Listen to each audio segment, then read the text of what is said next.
sekali lagi kita berikan tepuk tangan yang luar biasa bagi Raja di atas segala Raja, Yesus Kristus Tuhan kami.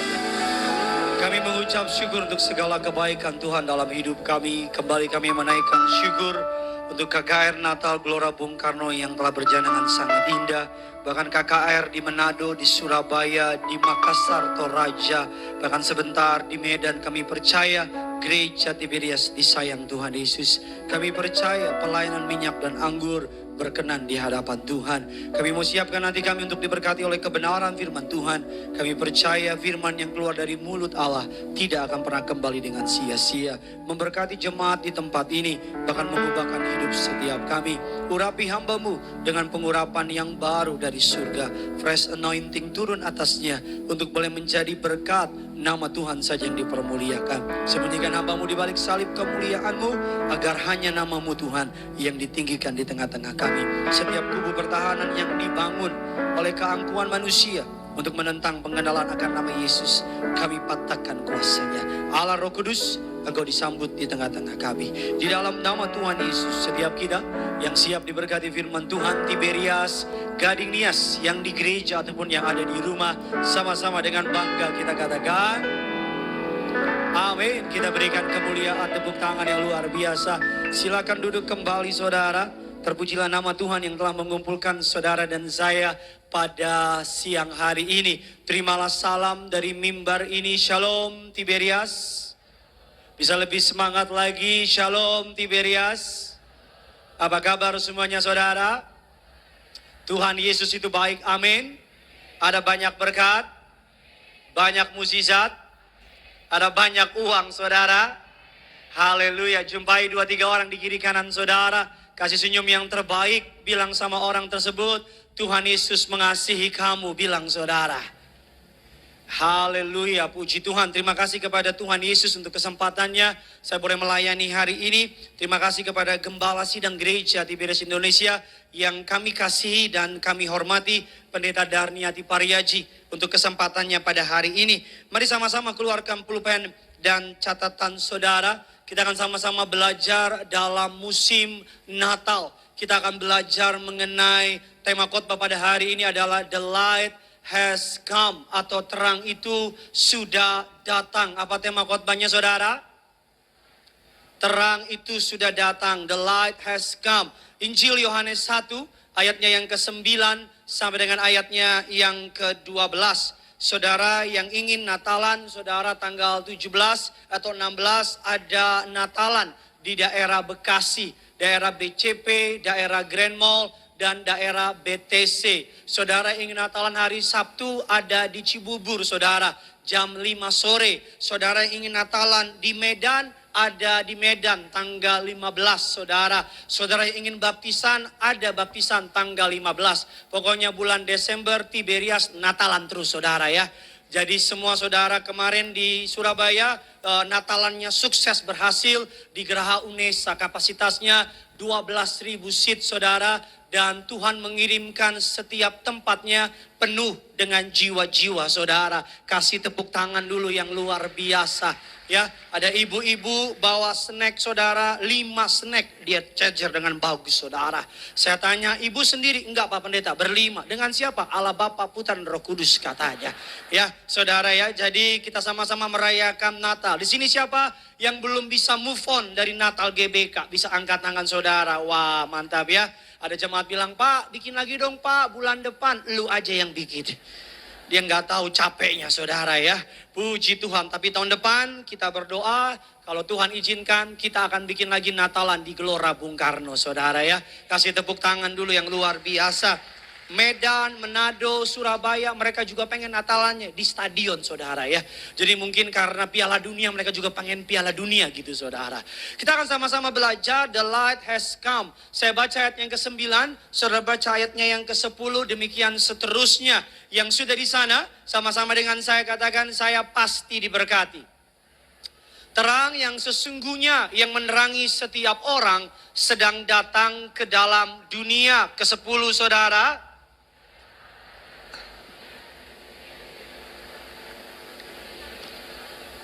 Ayatnya yang ke-11, ia datang kepada milik kepunyaannya, tetapi orang-orang kepunyaannya itu tidak menerimanya. 12, kasih keras suaramu, tetapi diberinya kuasa supaya menjadi anak-anak Allah, yaitu mereka yang percaya dalam namanya. Di sini siapa yang percaya dalam nama Yesus bisa angkat tangan saudara. Alkitab mengatakan saudara diberi kuasa. Bilang kiri kanan saudara, kamu punya kuasa. Saudara, terang memiliki fungsi yang sangat signifikan. Alkitab menggambarkan Yesus adalah terang itu sendiri. Alkitab menggambarkan bahwa Yesus adalah source atau sumber dari terang itu sendiri. Alkitab menggambarkan bahwa ketika manusia jatuh dalam dosa, kegelapan take over dunia. Kegelapan menguasai dunia. Ketika kita berada dalam kegelapan, maka di situ akan muncul ketidaknyamanan. Di situ akan muncul ketidaktertiban. Di situ akan muncul yang namanya keamanan yang tidak terjamin. Saudara bayangkan kalau gedung ini tiba-tiba mati lampu dan semuanya gelap. Maka yang pasti akan ada ketidakamanan di sini. Saudara akan berjalan dengan hati-hati karena kegelapan akan memunculkan yang namanya disorder atau ketidaktertiban. Yesus datang ke dunia kepada milik kepunyaannya. Manusia jatuh dalam dosa, hancur dalam dosa kesalahannya sendiri, kegelapan menguasai dunia. Yesus sang terang ajaib itu datang. Makanya Natal selalu digambarkan dengan pohon Natal. Kenapa? Karena pohon Natal itu di tengah kegelapan dapat memberikan terang. Makanya Natal digambarkan dengan bintang yang terang di malam hari. Karena di malam hari bintang itu menuntun orang Majus kepada bayi yang ajaib itu. Agar di Natal ini saudara dituntun oleh terang itu kembali kepada Yesus Kristus Tuhan kita. Katakan amin. Nah, ketika kita bicara mengenai terang, Alkitab katakan Yohanes 1 ayatnya yang ke-5. Sama-sama kita baca 3, 2, 1. Ya, terang. Terang itu bercahaya di dalam kegelapan dan kegelapan itu tidak menguasainya. Orang bilang 2023 tahun yang gelap. Ketika saya dengar ayat ini, puji Tuhan. Orang boleh bilang apapun 2023 tahun yang gelap karena mereka nggak punya Yesus. Saudara dan saya yang punya Yesus, 2023 bukan tahun yang gelap buat kita. Tapi tahun yang penuh dengan terang, berkat, mukjizat, anugerah. Ayo dong, yang percaya lebih dahsyat lagi, tepuk tangannya buat Tuhan kita. Sama-sama angkat tanganmu dalam nama Yesus. Dalam nama Yesus. Bersama Yesus. 2023 bukan tahun yang gelap, tapi tahun yang penuh berkat, penuh anugerah, penuh mukjizat. Tahun oleh terang Kristus kami diterangi luar biasa. Yang percaya katakan amin.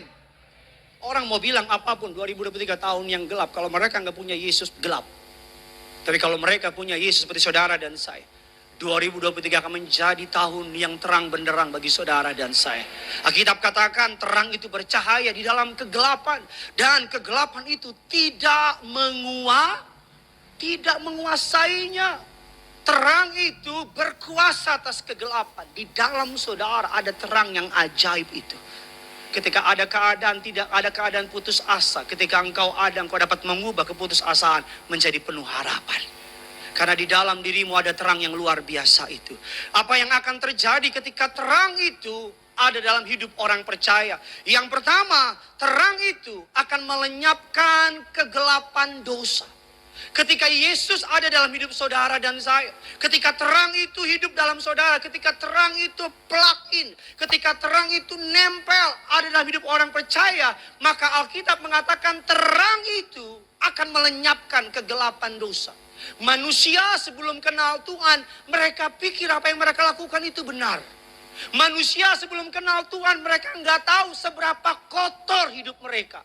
Manusia sebelum kenal Yesus, sebelum firman-Nya menerangi hati dan pikiran mereka, sebelum Roh Kudus menuntun langkahnya, mereka nggak pernah tahu, mereka have no idea. Mereka nggak pernah tahu seberapa kotornya hidup mereka. Tapi ketika terang itu muncul dalam hidup orang percaya, semua kenajisan, semua yang kotor, semua yang nggak benar diekspos, dimunculkan. Berapa waktu yang lalu atau lebih puluh tahun yang lalu, saya naik gunung. Nggak nanya, saya kasih tahu. Saya naik gunung malam-malam, tidur di tenda, saudara. Dan ketika bangun pagi saya kaget. Ketika bangun pagi kaget, kenapa? Karena saya baru sadar ternyata semalaman pakaian saya kotor. Penuh dengan yang namanya lumpur, penuh dengan yang namanya kotoran, pakaian saya kotor. Bahkan saya lihat di bawah kaki saya ada beberapa yang namanya lintah.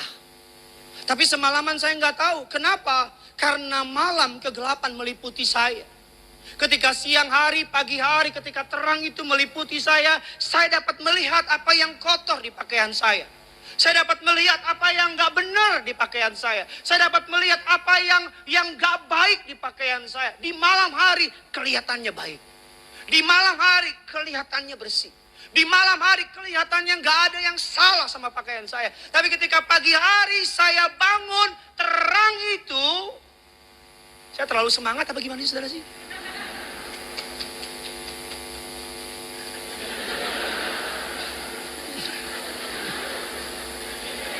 Saya menang, Bu.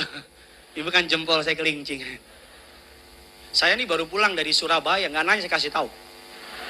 Pesawat saya tadi jam 5, saudara, jam 3 keluar dari hotel. Mendarat mau di rumah, tapi bandara di rumah belum siap. Saudara, saya sampai melihat tadi jam 3, Inggris nggak lolos. Kasihan dia loh. Inggris nggak lolos. Harry Kane bolanya melayang ke surga. Saudara, jadi terbang tadi pagi jam 3, saudara naik pesawat jam 5 mendarat di Halim. Otomatis mungkin kurang tidur, tapi penuh dengan sukacita. Kenapa amin? Karena saya tahu betul apa yang saya lakukan ini berharga, diperhitungkan oleh Tuhan. Begitu juga saudara dan saya. Makanya setiap kali Sunday service berharap sesuatu dari Tuhan. Setiap kali engkau datang ke gereja, ini bukan sekedar ibadah biasa. Ibadah yang dapat Tuhan izinkan bekerja. Bisa jadi ibadah hari ini doamu dijawab Tuhan. Bisa jadi ibadah di hari ini engkau yang minta rumah Tuhan berikan. Bisa jadi orang ibadah hari ini engkau yang rindu punya keturunan, Tuhan kasih keturunan. Bisa jadi di ibadah hari ini engkau yang jomblo, pulang tetap jomblo. Karena Tuhan berkata, cukuplah kasih karuniaku kepada. Kita buka dasar firman Tuhan, biar sama-sama kita mengerti apa yang dimaksud Yohanes 3, 19 ayatnya yang ke-20. Sama-sama yuk kita baca 3, 2, 1, ya dan. Tetapi manusia lebih menyukai kegelapan daripada, sebab perbuatan-perbuatan mereka apa? Jahat. Ayat yang ke-20, sebab barang siapa berbuat jahat membenci terang dan tidak datang kepada terang itu, supaya yang jahat itu tidak apa? Ayat 19 berkata dengan sangat tajam, dan inilah hukuman itu, terang itu telah datang ke dalam dunia, tetapi manusia lebih menyukai kegelapan daripada. Ada banyak orang, anak-anak muda saya ajaknya gabung pelayanan. Aduh nanti Pak Pendeta, aduh nanti Pak Pendeta. Masalahnya bukan pelayanannya, mereka belum bisa lepasin hidup dunianya.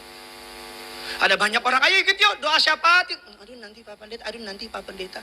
Masalahnya bukan doa syafaatnya. Mereka tahu kalau mereka gabung pelayanan, mereka tahu kalau mereka ikut doa syafaat, mereka tahu kalau mereka sungguh-sungguh ikut Tuhan, maka seluruh kenajisan, ketidakbenaran, ketidakpertobatan mereka datang ke terang itu, maka terang itu akan menelanjangi semua perbuatannya.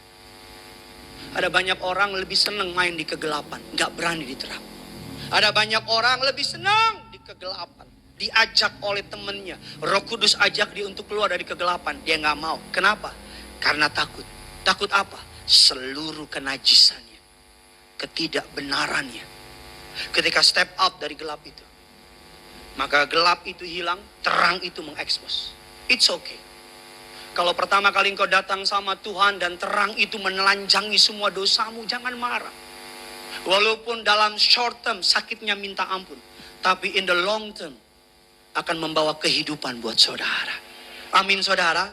Ayo dong kasih tepuk tangan buat Tuhan kita. Daripada engkau tetap dalam kegelapan, tetap berkutat dalam kegelapan, dalam kenajisan, dalam dosa, in the short term, dalam jangka pendek engkau bahagia, tapi in the long term, kau akan menantikan kepada pengadilannya yang tidak dapat diintervensi oleh siapapun. Terang itu datang melenyapkan kegelapan dosa. Bukankah betul dulu sebelum kita terima Yesus ada banyak hal yang kita pikir benar, kita pikir baik, kita pikir oke. Tapi ketika kita terima Yesus, firman itu ada dalam hidup kita. Terang itu menerangi kita. Ternyata apa yang dulu menurut kita benar, setelah kita ikut Yesus, ternyata nggak benar. Sedikit respon akan membantu khotbah saya, saudara. Daripada saya tahu Inggris sudah pulang kampung. Dan begitu juga Portugal. Tapi Argentina melaju terus. Nanti saya akan bikin doa syafaat. Kita berdoa agar Argentina dihinggapi Roh Kudus. Apa itu amin-amin itu? Amin. Namanya Messi. Nama panjangnya Mesias. Awas lo pasang Argentina, lo awas. Mulai pendeta gue bilang Argentina tolak dalam nama Yesus. Kalau rugi tidak ditanggung. Kenapa gue ke sana ya? Ketika kita tinggal di dalam terang, ketika kita hidup di dalam terang, apa yang akan terjadi? Yang pertama, ketika kita tinggal di dalam terang, terang itu akan melenyapkan hukuman dosa. Terang itu akan melenyapkan hukuman dosa. Itu poin yang pertama, ada di slide, bisa tolong ditampilkan. Terang itu akan melenyapkan hukuman dosa. Firman Allah Roma 4 ayat 7 dan 8. Roma 4, 7 dan 8. 3, 2, 1, iya.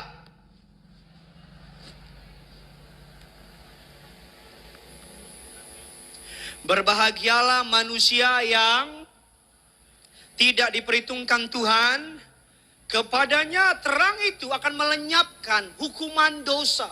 Konsekuensi dari dosa, kita katakan upah dari dosa adalah maut. Konsekuensi dari dosa adalah api neraka. Konsekuensi dari dosa adalah keterpisahan dari Allah. Konsekuensi dari ketidakkudusan adalah sakit penyakit, kutuk dan sebagainya. Alkitab mengatakan ketika terang itu datang ke dunia, ketika kita percaya kepada terang itu, maka terang itu akan melenyapkan hukuman dosa. Kita semua harusnya masuk neraka.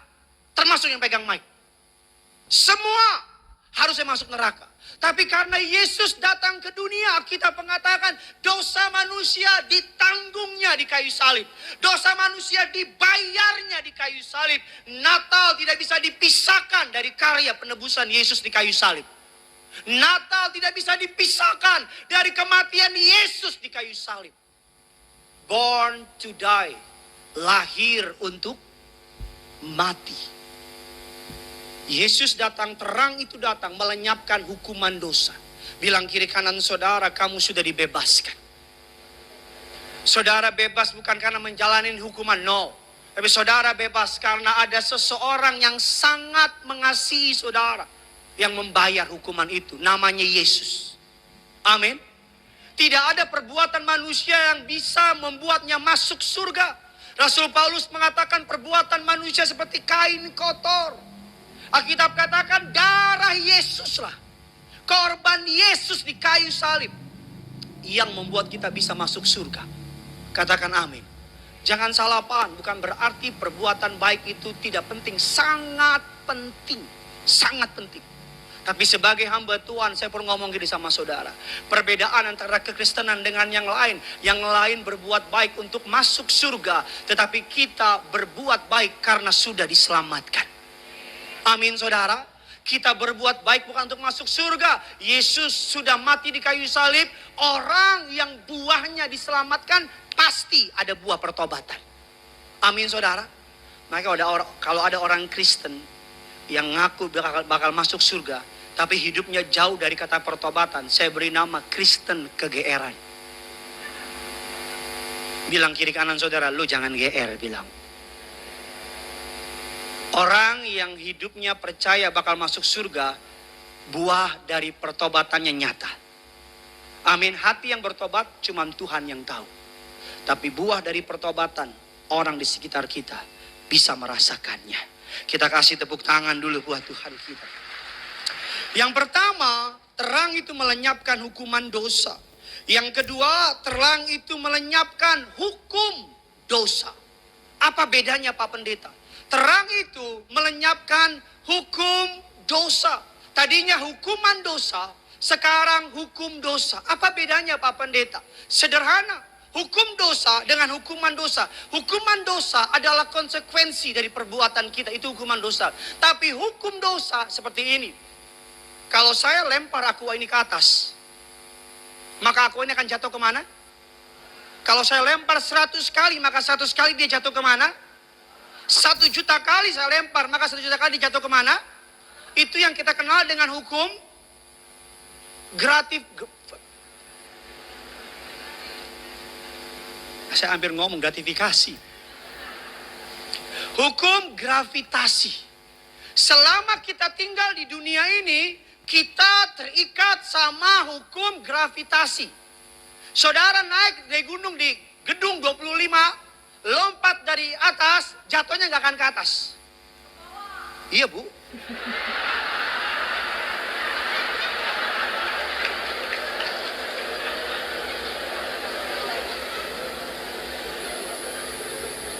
Gini amat ya Tuhan ya. Ini pasti nyampe live streaming di seluruh dunia menonton ini. Ada kalanya gak usah disautin sih. Ada kalanya dalam hati aja gitu saudara. Kenapa sih jadwal saya selalu ada yang kayak begitu saudara? Nanti jam 6 ada jadwalnya Alek, jam 8 jadwalnya Alek, boleh loh. Saya harus curiga ini jangan-jangan organisasi ini mereka di saudara. Hukum gravitasi. Wah. Hukum gravitasi adalah hukum yang mengikat semua yang tinggal di bumi. Dalam konteks iman, dalam konteks Alkitab, dalam konteks kerajaan surga, ada hukum dosa. Hukum dosa mengikat kita. Saya percaya kalau ditanya di sini siapa yang cinta Tuhan, semua angkat tangan. Tapi ketika kita pulang ke rumah, tantangannya nyata. Saudara di gereja pengen berhenti ngerokok, berhenti minum, berhenti yang namanya pornografi. Tapi sampai di rumah, kita lihat rokok kayak punya tangan. Ayo bang, sebat aja bang. Pria punya selera bang. Itu yang disebut yang namanya hukum dosa. Yang baik ingin kuperbuat, kata Paulus. Tetapi yang jahat justru aku perbuat. Makanya kita buka dasar firman-Nya dalam kitab Roma. Roma 7, 22 dan 23. Saudara diberkati, amin. Yuk sama-sama kita baca 3, 2, 1, iya. Tetapi di dalam anggota tubuhku aku melihat yang berjuang melawan hukum akal budiku dan tawanan hukum dosa yang ada di dalam. Dikatakan sebab dalam batinku aku cinta Tuhan, I do love God, aku sayang Tuhan. Tetapi di dalam anggota tubuhku, Alkitab katakan ada hukum lain yang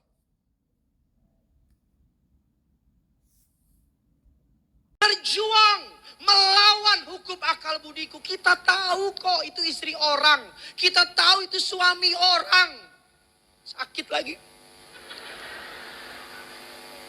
Kita tahu itu suami orang, istri orang. Kita tahu itu bukan punya kita. Kita tahu itu nggak benar. Kita tahu ngomongin orang nggak boleh.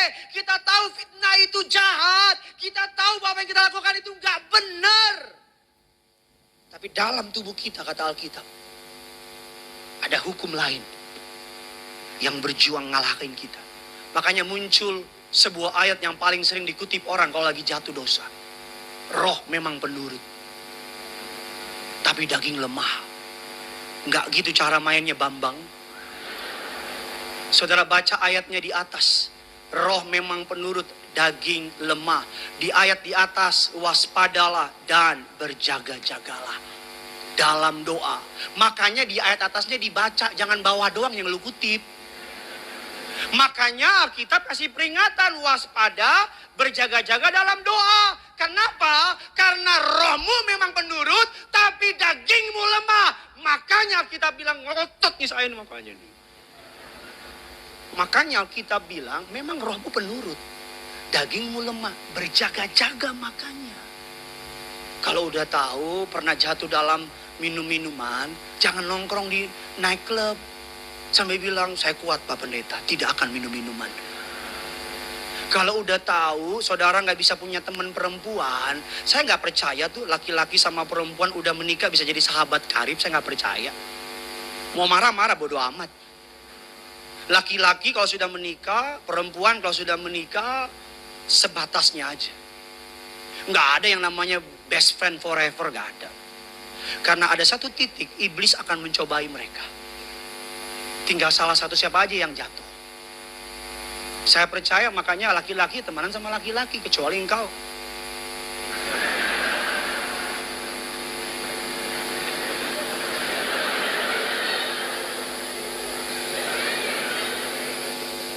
Najis Pak, nah ini najis sih memang sih. Hukum dosa, Alkitab katakan, terang itu melenyapkan hukum dosa. Kita masuk ke bagian yang kedua, terang itu menunjukkan jalan yang benar. Terang itu menunjukkan jalan yang benar. Yohanes 12 ayat 35b. Sama-sama kita baca. 3, 2, 1. Ya, barang siapa? Ia tidak tahu kemana ia pergi. Ya, kita katakan barang siapa berjalan dalam kegelapan, ia tidak tahu kemana ia pergi. Makanya anak-anak muda nih suka pakai istilah begini, it's my life Pak Pendeta. Ini hidup saya Pak, ini hidup saya Ma. Kalau ada apa-apa Ma, aku yang rugi, aku yang tanggung. Salah pendapatmu itu. Karena kalau engkau ada apa-apa, bukan engkau cuma yang nanggung. Sebagai ilustrasi, kalau saudara tengah malam jalan, di jalan tol tiba-tiba macet total. Saudara bilang sama teman saudara, kok tiba-tiba macet sih?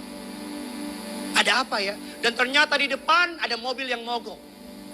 Karena orang yang on itu, karena dia yang mogok, semua orang di belakangnya dapat dampaknya. Jadi jangan pernah pakai istilah it's my life, ini hidup saya. Kalau ada apa-apa, saya yang rugi, bukan dia. No, bukan engkau yang rugi. Mamamu rugi, papamu rugi, temanmu rugi, semua orang yang kenal saudara juga ngalamin dampaknya. Jadi anak muda jangan pernah lagi ngomong gitu. Ini hidup saya mau buat apa terserah saya. Kalau ada apa-apa saya kok yang tanggung. Egois namanya kau. Kecuali kau lahir dari batu, sunggokong. Bebas kau mau buat apa aja. Tapi kalau engkau lahir dari orang tua, engkau punya kakak, engkau punya adik, engkau punya teman.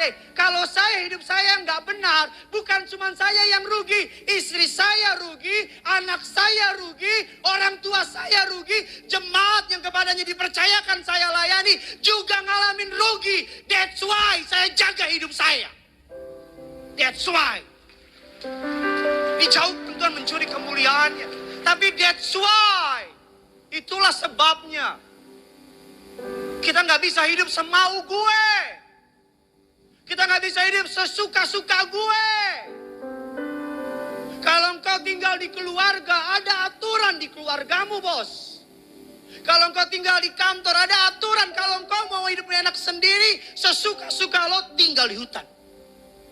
Monyet sama singa juga marah sama saudara. Kata monyet singa, kalau tinggal di hutan, ikut aturan kita, kata monyet singa. Kadang-kadang anak muda, it's my life. Mungkin dia John Bon Jovi kali. It's my life. Semuanya. Yang pura-pura nggak tahu lah. Anak muda kadang kalau lagi ada maunya, it's my life Ma, it's my life Pa. Aku mau buat apa? Nanti aku yang tanggung Pak. Bambang. Emang kalau kau susah, emang kau nangis sendirian?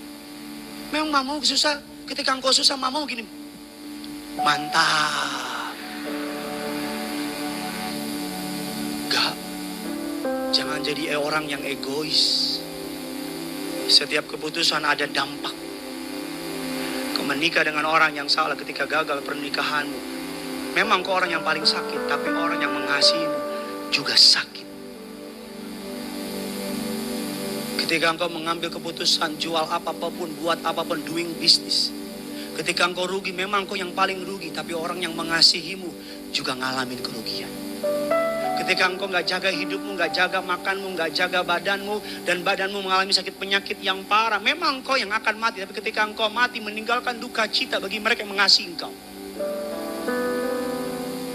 Setiap kali saya pergi pelayan, setiap kali saya pergi keluar kota, setiap kali saya melayani orang, saya tahu satu hal. Anak saya makin gede Genesaret. Saya gak mau dia gede, besar, dia malu punya papa kayak saya. Kan ada cerita tuh kenapa anak babi jalannya nunduk. Karena malu bapaknya babi.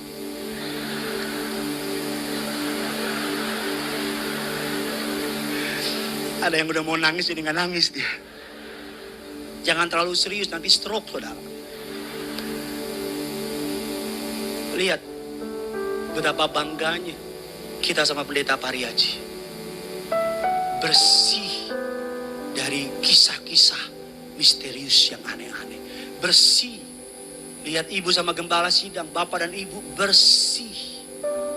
Gak ada tuh terikat soal uang, perempuan lain, laki-laki lain, isu-isu skandal-skandal. Bersih. Kita jadi jemaatnya, kita jadi pendetanya, bangga. Kenapa? Gembala sidang kita jaga hidupnya. Sehingga kalau ketemu sama pendeta-pendeta yang lain, saya bisa berdiri dengan bangga. Kenapa? Gembala saya jadi role model yang sesuai firman. Jadi contoh yang hebat. Amin. Anak muda, for the love of God, demi kasih Kristus saya hamba Tuhan dan saya mengasihi saudara. Berhenti pakai statement itu mulai sekarang. Setiap kali ambil keputusan, tanya sama Tuhan, konsul sama orang tua. Apalagi kalau orang tuamu dalam Tuhan. Jangan karena cintamu kepada dia. Lautan akan kuseberangi. Gunung akan kudaki. Ke neraka sekalipun akan kudatangi. Nanti ngana ketemu tagihan rumah. Ketemu yang namanya PLN. Boro-boro gunung kau daki. PLN ngusir engkau. Maka ketika PLN mencabut listrikmu, maka akan ada kegelapan di rumahmu. Yang ketiga, terang itu melenyapkan ketakutan. Ketika rumah saudara mati, listriknya mati tengah malam, dan rumah saudara jadi gelap, apa perasaan pertama yang muncul?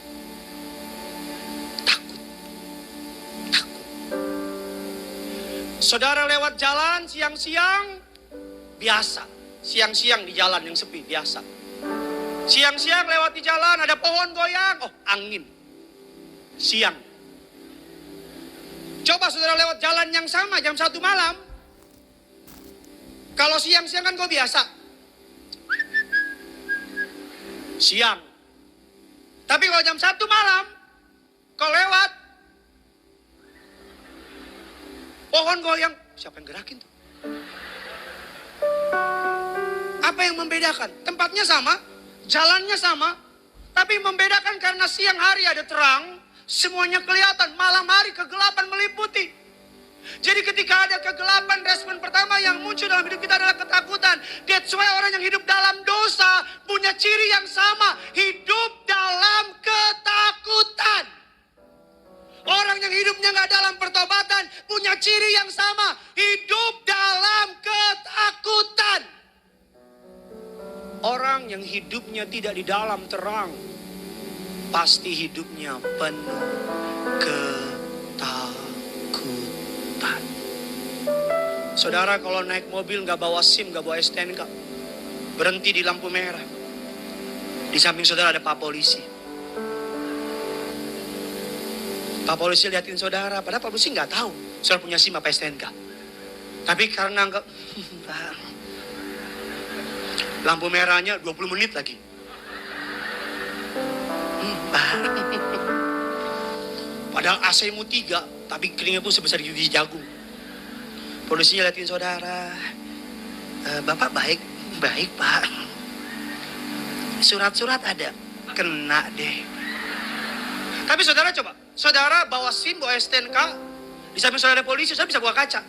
Pak, apa kabar? Diem aja kayak patung. Karena bawa surat, lengkap. Saudara coba deh. Engkau pergi dengan selingkuhanmu ke mall. Pasti kau cari mall yang paling sepi di dunia. Engkau ke mall Cipinang, Mall Indah. Padahal kau orang Kelapa Gading, kau ke Cipinang, Mall Indah. Engkau akan bawa gebet itu, selingkuhanmu itu. Engkau makan di restoran, engkau tatapi setiap pelayan. Apa lihat dia? Karena engkau sedang berbuat dosa. Makanya coba kalau engkau pergi dengan istrimu, kau pegang. Tangannya kau genggam. Bukan karena romantis, takut dia belanja. Apa ini? Betul kalau omongan saya. Orang yang hidup dalam kegelapan, cirinya sama. Cirinya sama. Apa? Ketakutan. Kalau orang takut 2023, berarti ada kegelapan. Daud bilang begini, Tuhan adalah terangku. Kepada siapakah aku harus takut? Keren banget. Firman Allah dikatakan demikian. Firman-Mu pelita bagi kakiku, terang bagi jalan-jalan. Amin. Terang itu menerangi saudara. Satu ayat terakhir. Dan saya berdoa Natal ini menjadi Natal yang indah bagi saudara. Amsal 4 ayat yang ke-18. Sama-sama kita baca. 3, 2, 1, iya.